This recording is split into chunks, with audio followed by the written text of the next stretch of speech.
Good morning, সবাইকে good morning জানিয়ে আজকে ব্লগটা স্টার্ট করছি। হাই, আমি অপর্ণা। তো অনেক দিন ধরে ভাবছিলাম তোমাদের সাথে আমার ডেইলি ব্লগটা শেয়ার করব, কিন্তু কিছুতেই হয়ে উঠছে না, কারণ বাড়িতে এত কাজের প্রেশার থাকে। আর ভালো করে ব্লগ বানাতে গেলে কিন্তু মোবাইলটা ভালো করে রাখতে হয়। তো কাজের ফাঁকে বারবার মোবাইল ইউজ করলে আমার কাজে অনেকটাই লেট হয়ে যায়। তো সেই জন্য আমি সেইভাবে আর ব্লগ বানাতে পারি না।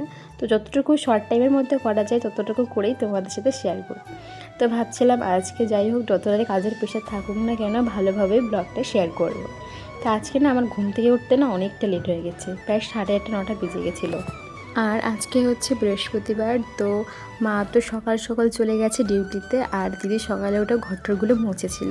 তো তারপর ভাবলাম যে দিদি এত কাজ করেছে, তো মাও অনেক কাজ করেছে, তো আমি আজকে পুজোটা দিয়ে দিই। আর জানোই তো, বৃহস্পতিবার করে ভালো করে যদি ধূপ ধুনো না ধরানো হয়, তো যেন পুজো করে শান্তি আসে না। তো তাই তো একটু বেশি টাইম লাগবে, এটা তো স্বাভাবিক ব্যাপার। তো যাই হোক, পুজো টুজো দেওয়ার পর আমি চলে গেছি রুমে গিয়ে একটু আমি নিজের স্কিন কেয়ারটা করে নিয়েছি। স্কিন কেয়ারটা মোস্ট ইম্পর্টেন্ট, যেহেতু গরম সিজন পড়ে গেছে। জানো তো, বাড়িতে আজকে না প্রচুর কাজ ছিল। বাড়িতে আজকে মিস্ত্রি এসেছিলো। আমাদের না ঘরের যে চালগুলো হয় না, চালগুলো অনেক দিন ফুটো ফুটো হয়ে গেছে। যেহেতু বর্ষার সিজন চলে আসবে, তো জল টল অনেক ঢুকবে ঘরের ভিতরে, তাই বর্ষার আসার আগেই সেগুলোকে সারাতে হবে।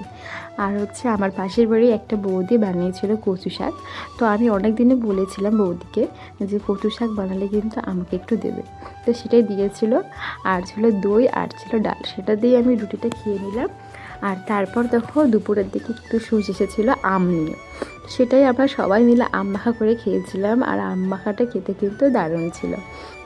তারপর দুপুরের খাওয়া দাওয়া সেরে একটু শুয়েছিলাম, জানি না কখন চোখ লেগে গেছে, একদম ঘুমিয়ে পড়েছি। তারপর উঠে দেখছি একদম সন্ধ্যা লেগে গেছে যেহেতু, তারপর আমি সন্ধ্যা প্রদীপ দিয়ে নিলাম। আর সন্ধ্যা প্রদীপ দেওয়ার পর করেছিলাম একটু লাল চা, আর ছিল চানা মুড়ি, আর ছিল নারকেল। তো এটা দিয়ে আজকে টিফিন করলাম। তো তোমাদের সাথে আমার আবারও অনেক কথা হবে পরের ভিডিওতে।